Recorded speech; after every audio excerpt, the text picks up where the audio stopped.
korban orang tua dan umurnya kurang lebih sekitar 73 tahun.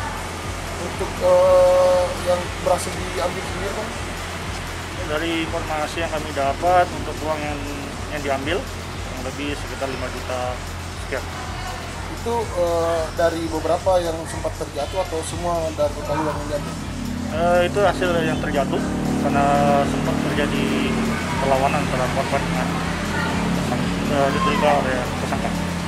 Untuk korban luka ada satu, yang mana adalah security yang pada saat membantu korban. Lukanya di bagian mana? Lukanya di sebelah kanan ditusuk leher dengan menggunakan baju. Bekas saja. Untuk